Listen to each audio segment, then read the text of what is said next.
My husband and I had been trying to conceive for 3 years without success. One day, I took folic acid in front of my doctor best friend.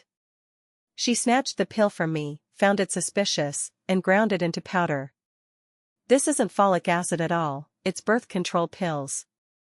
Upon hearing my best friend's words, I sent these pills to an institution for testing. It turned out I had been taking birth control pills for 3 years.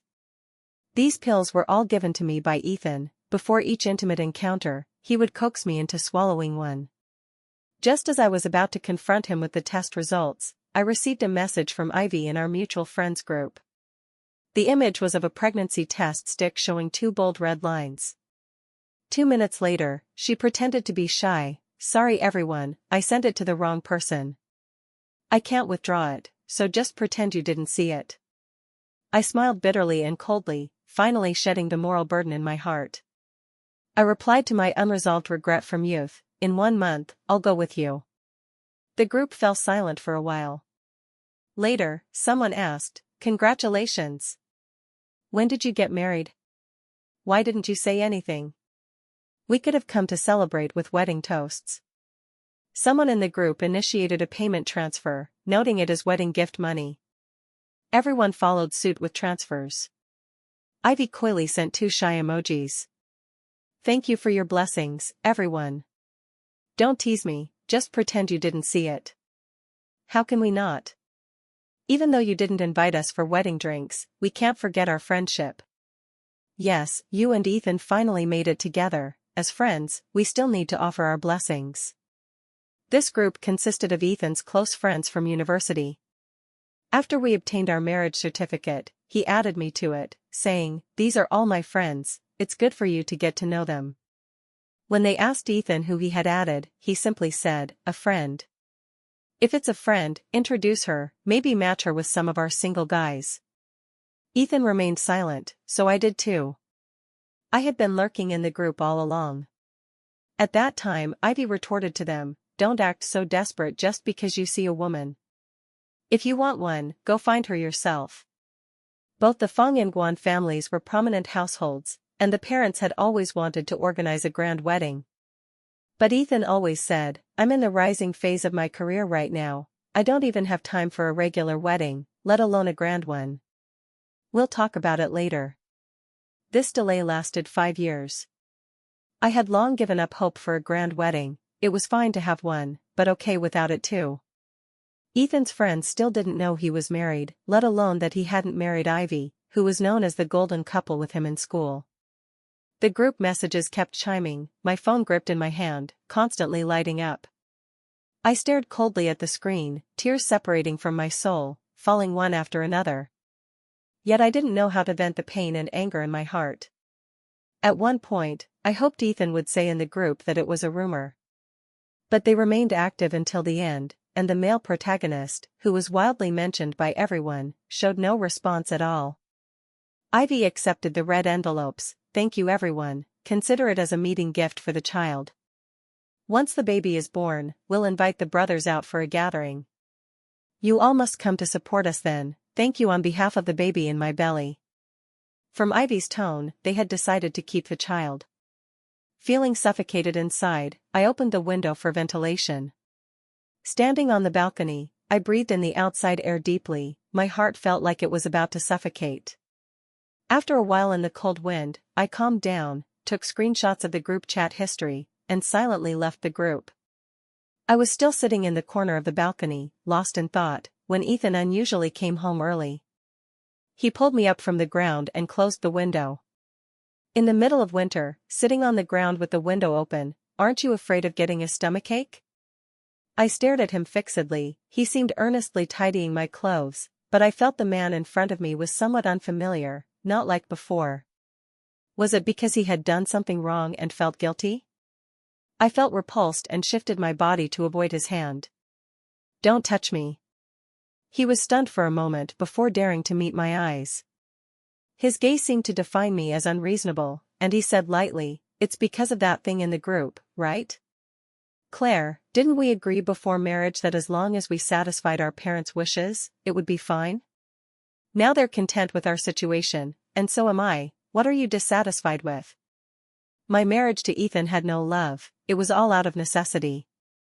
The Guan and Fong families were old acquaintances. I went abroad for studies from middle school, while Ethan stayed in China. Our relationship was far inferior to that of our parents, we barely contacted each other. After I returned from my studies, both families' parents insisted on getting us together, even resorting to crying, making a fuss, and threatening suicide. You two combining is the best choice. We've paved a bright path for you, but you insist on taking the unusual road. I tell you, I will never approve of that boyfriend you're dating outside. Unless your dad and I die. During that time, they focused all their attention on us. They confiscated our bank cards and phones, stationed many bodyguards outside the door, doing nothing but watching me and Ethan. I had no choice but to break up with my boyfriend and fulfill the parents' wishes. Before getting the certificate, Ethan said indifferently, "We're like comrades in arms, as long as we satisfy them, don't take anything else seriously." I knew he was wholeheartedly thinking of Ivy, but I never imagined he would openly cheat like this. He even fed me birth control pills for 3 years to prevent me from getting pregnant. Although it was fake from the beginning, after 5 years of companionship, it's false to say I'm not saddened. It's also false to say I'm not disgusted. I asked him, "So you want to keep this child?" As soon as I asked, I already knew the answer. Without Ethan's permission, Ivy wouldn't have accepted everyone's red envelopes. She wouldn't dig a pit for herself to jump into. Ethan gritted his teeth. "Claire, I want a child." I couldn't help but slap him across the face. Everything became so ridiculous that my laughter and tears burst out together. I walked into the bedroom, the drug test report was still on the table. So was the hospital's diagnosis report. Angrily, I grabbed them and flung the reports at Ethan's face. "Ethan, look for yourself. The folic acid you gave me was birth control pills, right?" He suddenly became panicked, holding the 2 reports and looking them over repeatedly. His voice trembled. "Claire. You fed me birth control pills for 3 years, and now you tell me you want a child. If you must have a child with Ivy, you could have just told me honestly, I would have helped you hide it from our parents. Instead of disguising birth control pills as folic acid and tricking me into taking them. I can accept anything except you hurting me." Looking back now on these 5 years of marriage with Ethan, it feels somewhat unreal. Besides mostly treating each other with respect like guests, there were also times when we got carried away with each other. Sometimes, when he drank alcohol, he would cling to me, calling out repeatedly, "Wife. Do you think our days are happy?" "I think they're very happy." Then he would hug me even tighter. When I went to brew him hangover soup, he would pull me back and not let me. "Nothing is a better hangover cure than you by my side. Just stay with me more." At first, I didn't know if he was mistaking me for someone else. But over time, I gladly accepted it, willingly feeling his alcoholic breath. He would occasionally give me little romantic gestures. During holidays, he would coax both sides' parents well. He often at my home, hugging my waist, "Don't worry, Mom and Dad, Claire is especially good. The best thing I ever did was marry her." Even though I always felt he was acting well. But every time this happened, I had an illusion that Ethan and I were really being pushed by fate to spend a lifetime together. Even if not lovers, we were family. He was actually so ruthless enough to watch me take birth control pills for 3 years without saying a word. If Jenny hadn't discovered it, I would have continued taking them. His hand holding the report trembled slightly, his gaze distant. His voice almost squeezed out from his throat, "I was afraid you'd be upset. I won't do it anymore." Just these short sentences, no apology, no concern. It was evasion after wrongdoing. I snorted coldly. Was he afraid I'd be upset, or afraid that if he told me the truth, he wouldn't get what he wanted? Ethan's selfishness and hypocrisy were overflowing. I just felt disgusted. "Ethan, you say it so lightly, do you know how painful it was when I thought it was my own problem, anxious to the point of insomnia?" I slowly took the hospital diagnosis from his hand and pointed to the results. "The doctor said I've taken too many birth control pills, the hormones in my body are disrupted, which may lead to infertility." You only want a child with the person you love. Have you ever thought that I should also have the right to be a mother? Now you're satisfied, you don't need to feed me pills anymore, and it'll be hard for me to get pregnant anyway. My voice became choked, tears falling more than before. My body trembled with the tears. But we have no future, Ethan, I hate you. After the drug components were tested, for safety's sake, I immediately went to the hospital to register and check my body. Everything was so real, I couldn't escape the harm these drugs caused me. When the doctor said it would be hard for me to get pregnant in the future, I began to hate Ethan. Now, my hatred for him has reached its peak. I will never forgive him. I entered the bedroom and locked the door, just as the computer screen lit up. It was Lucas sending me a message again. He had been waiting for me abroad for a long time. From the time we officially separated, he would send me an email every week. Now the email arrived as scheduled, I roughly wiped the tears from my face. Gathering my spirits, I read the email. It included a blurry photo of a black hole. Today, we observed another collapsing star. Claire, how have you been lately? I miss you very much. After I retire, to prevent myself from becoming a heartbroken black hole, I will definitely return to China to stay by your side. It's just still too far away, missing you breaks my heart. Lucas grew up abroad from a young age, always mixing in some foreign cold humor. Over these 5 years, the files he sent me had piled up into a mountain, occupying my entire inbox. The photos he took for me, the sweet words he said, I backed them all up separately, always afraid they would be lost over time. But I never replied to him, for so long, it was his solo performance. Because unlike Ethan, I knew I was married and had my own sense of propriety and shame. I always thought that over time, Lucas would gradually let go of me, but he didn't. I sat there, quietly browsing the old letters. Memory surged up, and for a second, 2 little people were fighting in my heart. The phone notification sounded, Ethan transferred 10 million to my card, writing, "This was my fault, this is compensation for you." When even looking at this 10 million compensation couldn't dissolve my hatred, I finally realized that for the rest of my life, I need to live for myself. Having figured it out, I felt some excitement in my heart. I replied to Lucas's email, "It's not far, wait for me 1 month, I'll go with you." Since arguing with Ethan, we tacitly slept in separate rooms. I slept in the master bedroom, he in the secondary. But when I got up at night, I often saw the open door of the secondary bedroom empty. Probably spending the night at Ivy's. However, I no longer needed to care where he spent the night. I packed up my things in the bedroom and slowly arranged for someone to ship them over. Lucas would receive them abroad. One day, Ethan bought me a gift, a phoenix crown I had stared at for a long time in front of the counter. He also unusually took out long-cherished red wine and made a table full of dinner for me. "Claire, Grandpa's birthday is in a few days, can we stop fighting for now?" Again, for the sake of both families' face, anyway, we were used to acting in such big occasions. I agreed, okay. Since Grandpa turned 70, his birthdays had always been grand affairs. We went to the best restaurant in all of Shanghai, filling the entire place with people, my family, Ethan's family, and many business partners and friends. Before entering, Ethan extended his hand to me, and I held it as usual. He pried my fingers open and forcefully interlocked them with his. No matter how hard I struggled, it only made my finger bones ache a bit. Seeing me settle down, he smiled contentedly and then stepped into the restaurant's door. Ivy was there too. She was helping the Fawn family bustle about. The smile on Ethan's face disappeared instantly, a trace of unease appearing in his eyes. During the banquet, the perennial topic of urging for children was thrown at me again.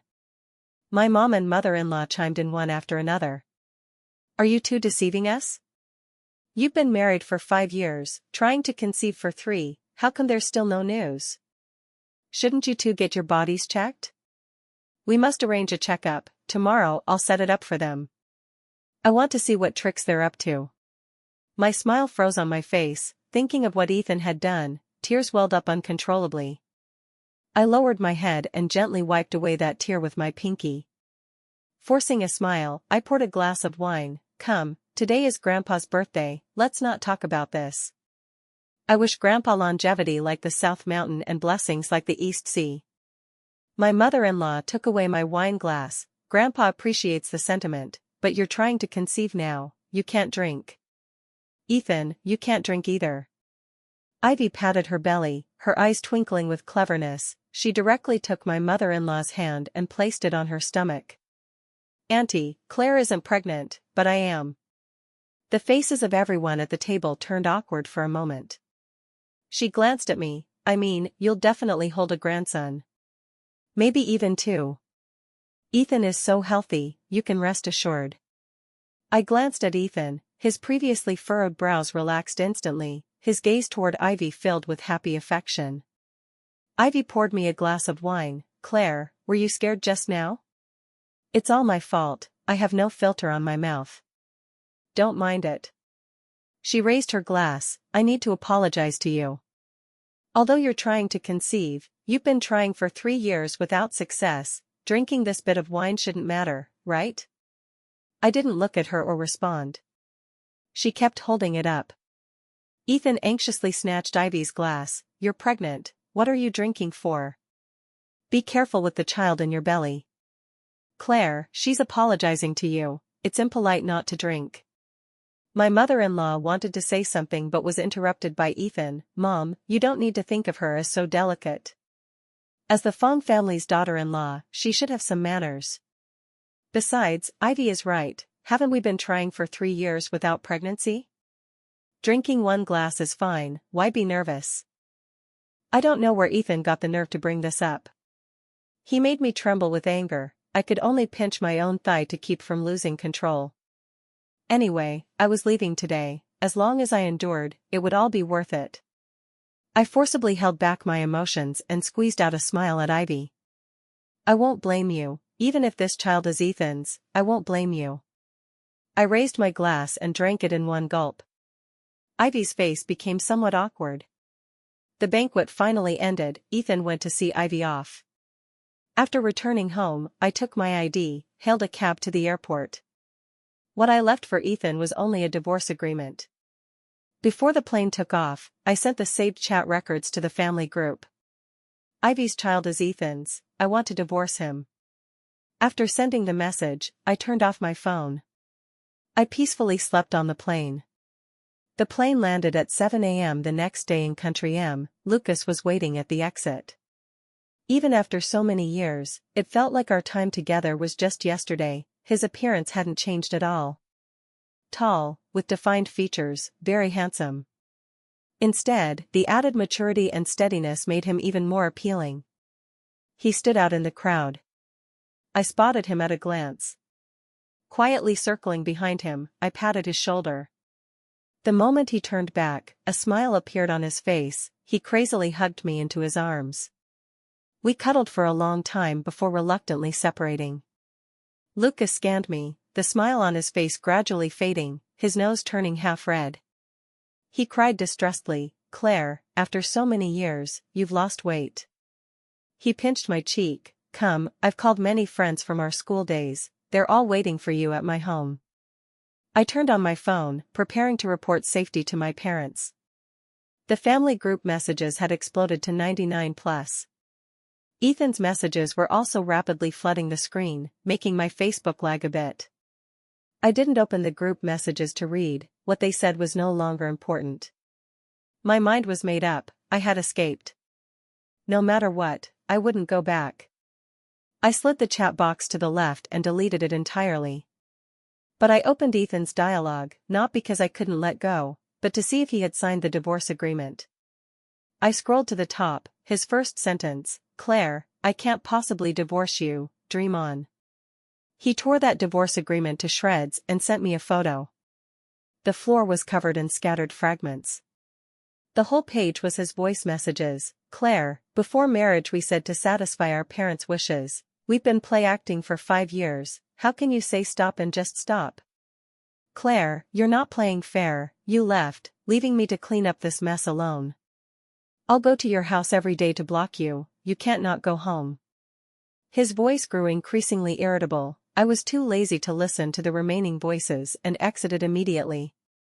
Ethan's call came in at that moment. I hesitated for a second and rejected it. He called like crazy, one after another.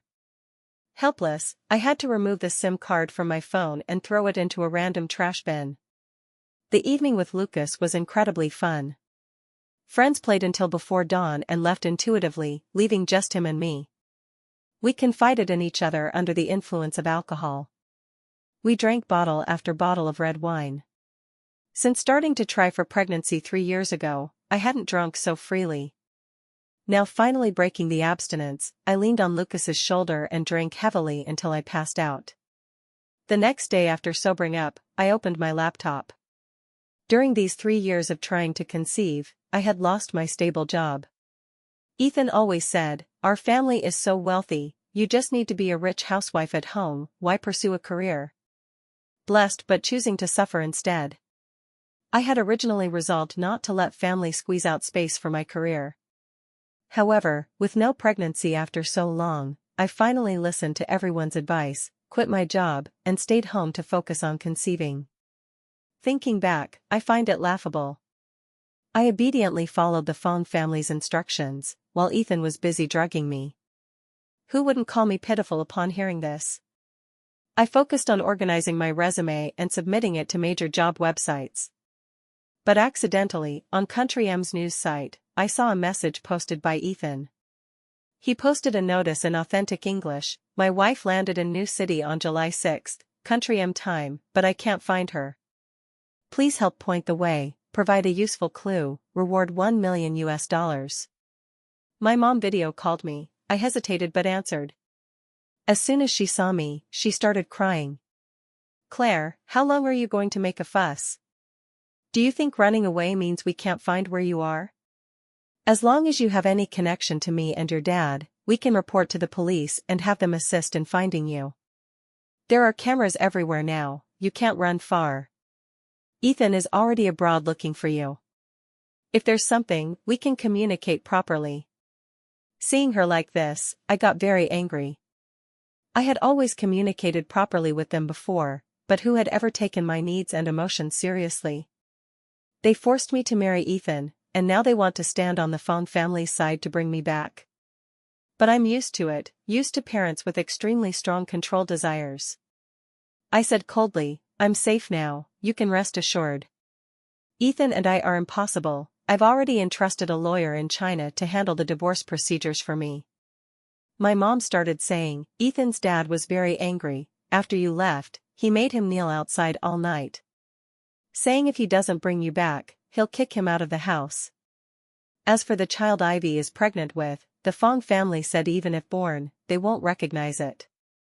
Claire, our two families have always been each other's right and left arms, don't make things so absolute." The family united to play the pity card. I didn't care how much punishment Ethan received, now my mind was full of wanting to live the life I desired. I didn't want to be in a sycophantic environment anymore. Nor did I want to see Ethan's face again. My tears swirled in my eyes. Before the words reached my mouth, I started choking. The one who did wrong is him, not me. If you're concerned about the two families' face, you can disown me as the Guan family's daughter. If I'm not a Guan, you won't be embarrassed because of me. You'd better advise the Fong family to recognize Ivy's child, because I can't possibly give the Fong family a child. After saying that, I hung up without a trace of hesitation. I blocked the family group and all of them. They forced me.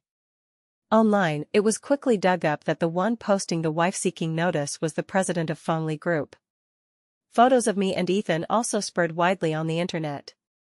The news occupied foreign and domestic websites.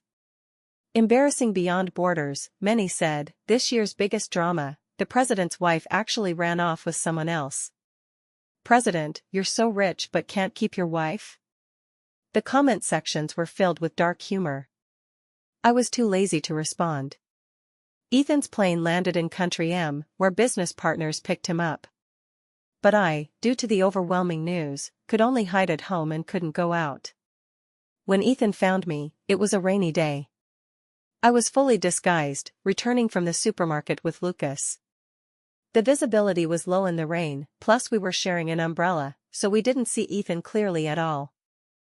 But he resolutely knocked away our umbrella and punched Lucas. Blood gradually seeped from Lucas's mouth, blending with the rainwater. I pushed Ethan. "What are you doing? If you make trouble unreasonably, I'll call the police." Ethan wasn't using an umbrella, his hair was already drenched and collapsed by the rain, his clothes extremely wet. Rainwater rolled down his face, he wiped his face and shouted hoarsely, "Claire, you want to call the police? Who doesn't know you're my wife? You came all this way to find a man, and you think you're in the right?" He sneered coldly. "I wondered why your heart is so hard, turns out you have a new target? Do you fucking know how I've been these days?" I raised a frivolous smile. Landing in Country M, with business partners receiving him, served with good food and drink. Whether domestic or foreign news, they all deemed me the adulteress, Ethan innocent. I didn't come out to explain a word for myself. But I was chased with curses, some even saying an unchaste woman like me should die. Even going out, I had to be fully armed, sneaking like a felon, afraid to show my face. Yet he, wrong first, had the nerve to chase and condemn me. "Ethan, Ivy is pregnant, take good care of her. Don't waste effort on unrelated people." Ethan furrowed his brows, angrily gripping my shoulders. "Claire, are you speaking human words?" Lucas pushed him away, protecting me behind him. But he still wanted to punch. Although Lucas is an astronomer, not usually involved in fights, his body was not weak. He caught Ethan's incoming fist and took the opportunity to return the punch. Ethan suffered a setback, muttering, "What are you, daring to hit me?" They wrestled in the rain, their bodies soaked in mud from the ground. I watched coldly. Ethan couldn't gain the slightest advantage. Fearing the situation escalating, I tried to separate them but was struck by Ethan's sudden punch, making me dizzy. I sat on the ground, unable to move for a long time. "Claire. Wife." Ethan's eyes were no longer as frantic as before, much clearer. He came to touch me but was pushed away by Lucas. I told Ethan, "I didn't intend to cheat. Before leaving, I had signed the divorce agreement for you, but you refused to sign. Why can you seek your old love while married, but I can't? Ethan, there isn't much affection between us, it's just habit from being together for a long time. Go home, sign the divorce agreement, and don't disturb me anymore." Lucas helped me up from the ground. My thigh root hurt from the fall, I gritted my teeth and walked with difficulty. Ethan suddenly knelt on the ground with a thud, hugging my thigh. He choked, begging me, "Wife, I was wrong, come home with me. I promise you, I'll break off with Ivy, you break off with him too, okay?" I dragged my leg forward. He said again, "I don't want the child anymore, I just want you back. Let's live well together." I looked down at him, a layer of mist rose in his eyes, what fell on his face unknown if rain or tears. This was the first time I saw him shed his former coldness, showing emotions like a living person. Also the first time seeing him discard dignity, begging me wretchedly. His eyes were somewhat complex, perhaps with a faint sincerity. But we couldn't go back, from the moment he coaxed me to take birth control as folic acid. This time, I kicked him away, leaving him kneeling in the rain. I walked away without looking back. Lucas sent me to the hospital. My leg had suffered a severe impact, diagnosed as a fracture. So the doctor fixed it and told me to go home and lie down to recover. Every day when bored, I looked down and saw a figure kneeling below. Passers-by walked by, took photos of him, and posted online. Another wave of public opinion rose. I still went downstairs to see him, his dull eyes lit up with a trace of surprise. He stood up and hugged me. He hugged tightly. "Wife, I knew you wouldn't abandon me. We've lived together for so many years, it's not something you can just cut off. Saying we have no feelings is self-deception." I pushed him away hard, smiling bitterly. "So you're deceiving yourself?" It was just mocking words, I didn't expect an answer. But he nodded seriously, gripping my shoulders. "Yes, I admit it. Claire, I love you. The reason I deceived myself into thinking I had no feelings for you was because I felt guilty toward Ivy in my heart. Now I've realized, nothing is more important than you. Without you, my world has turned dark. No day before was as hard as these recent ones. Back then, my parents broke up Lucas and me. Ethan's parents broke up him and Ivy. But I have to admit, Ivy was clever, often bringing things to please the Fong family. They didn't let Ethan be with her, but didn't dislike her. That's why she was so bold at Grandpa's birthday banquet. While my Lucas, due to work, stayed in country M. I was imprisoned at home by my parents, with no way out. I believe Ethan when he says he feels guilty toward Ivy.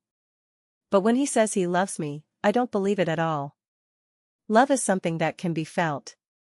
This time, I begged him, Ethan, stop making trouble, okay? You've already plunged me into bad public opinion for a long time, I beg you to stop. If you really love me, divorce me and set me free. Otherwise, saying you love me is the funniest joke I've ever heard. At that moment, Ethan's phone rang. He furrowed his brows irritably, but his gaze toward me carried guilt. With this look, I could guess with my toes whose call it was. Ethan held the phone. Wife, I'll prove it to you right now. He answered, a delicate female voice came from the phone. Ethan, our baby is kicking me in the belly.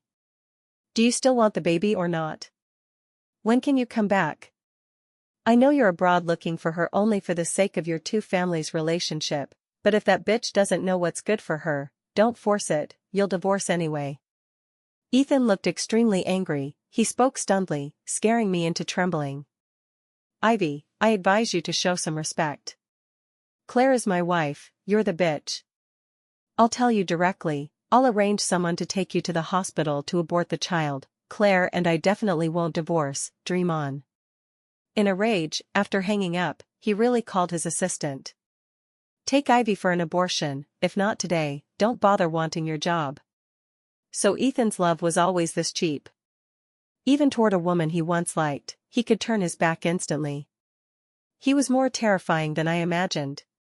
When he irritably smashed his phone, I resolutely returned home, not saying any more nonsense to him. That night, Ivy exposed to the media that she was pregnant with Ethan's flesh and blood but was forced by Ethan to abort. To nail him, she spared no expense to ruin her own reputation, releasing audio of them in bed. Also photos of them together. On Valentine's Day, he took her abroad for vacation, dating on a luxury cruise. In the photos, Ivy held flowers, surrounded by jewelry Ethan gave her. Ethan knelt on one knee, his happy mouth couldn't stop smiling. And at that time Ethan told me he was on a business trip. He even felt guilty for not making it home for Valentine's Day to accompany me, transferring a lot of money to my account. In the family group, he asked both parents, I'm busy with career, can't go home to accompany Claire. Mom and Dad must help me coax her well. He gave my parents a lot of money, asking them to take me on vacation. When it came to money, he was always generous because he wasn't short of it. Although my parents returned the money to him, they were amused and couldn't stop smiling. Don't worry Ethan, work hard, we won't let you mistreat Claire. Now I finally understand why, even though he betrayed me first, my parents still called to tell me to consider the big picture. Except for not loving me, Ethan pretended well in every aspect.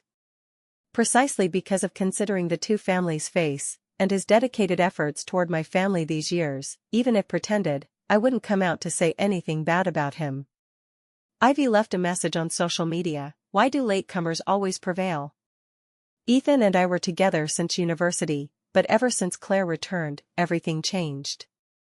She snatched him from my side, I can't accept it, nor can I give up Ethan. I'm pregnant with Ethan's child, I don't think I'm wrong, but I don't understand why Ethan doesn't want this child. Ethan, you're too cold. Ivy's comment section was overrun. My public image instantly reversed, I thought Ethan was so devoted, almost got fooled. But you're also the third party, scumbag and bitch locked together, don't harm innocent people. Fongli Group was affected. A large number of reporters appeared at Fongli Group's door, even my family's company was besieged. Normally, my dad and Richard only appeared in business news. Now they surrounded the two, unscrupulously inquiring about private matters. provoking them to frequently blackface and refuse interviews. Ethan was urgently recalled to handle company affairs. But my dad and mom rushed overnight to Country M, determined to take me back even if by force. I cried kneeling on the ground, "Mom and Dad, Ethan was wrong first, why are you so stubborn?" My dad trembled with anger, "Even if not Ethan, it can't be him." He pointed at Lucas. "Even if finding someone, it has to be a match in status." He scanned the house, instead of being confined in such a small place suffering. Lucas's home wasn't small, in the business center, just a regular apartment building. In my dad's eyes, accustomed to large villas, living in an apartment was noisy and complex. I knew, in his heart, Lucas was an incapable person. My dad is a person who sees problems very superficially. I was too lazy to explain to him. What Lucas does is the most romantic thing in the universe. His honors in the field, even with many awards, my dad wouldn't understand. I sneered, "Don't you just want me to have a business marriage for your benefit? Don't say it so nicely, saying it's for me, it's really for yourselves." He slapped my face, the burning sting made me unable to open my eyes. My eyes swelled. This was the first time he hit me. I hoarsely roared, "Ethan not only cheated, but also fed me birth control for 3 years. It'll be hard for me to get pregnant again, are you satisfied now?" My dad frowned, "What did you say?" I said word by word, "These 3 years, Ethan switched the folic acid he fed me, do you understand now? If you don't believe, you can ask Ethan, or the hospital doctor, I have diagnosis records at the central hospital." My mom suddenly hugged me and cried loudly. After crying, she exchanged a look with my dad and left hastily. They no longer forced me home but contacted my lawyer to help with my divorce from Ethan. The lawyer told me my parents went to the Fong home, told Ethan's parents everything. His mom fainted on the spot from anger. Ethan knelt on the ground, Richard beat him with a stick until he collapsed, then sent him to the hospital. My parents seemed enlightened, ignoring their pity plays. They declared, "If Ethan divorces my daughter, we can keep the matter of you harming her from being exposed publicly. If not divorce, we'll have to make this incident public. Claire has been with you so long, even if not for the monk, for the Buddha, how could you be so heartless to treat her this way? If you're unjust, don't blame us for being the same." This was the first time I saw my parents on my side. I smiled gratified. The lawyer said, "Ethan has relented, saying he wants to see you one more time." I said coldly, "No, I have nothing more to say to him." Ethan signed the divorce agreement on the hospital bed. When my parents stood before Lucas and me with this good news, I was so excited I almost jumped. My mom asked beamingly, "Guess what other good news we have for you?" My parents' minds are unpredictable, I've never been on the same wavelength. So I shook my head dumbly.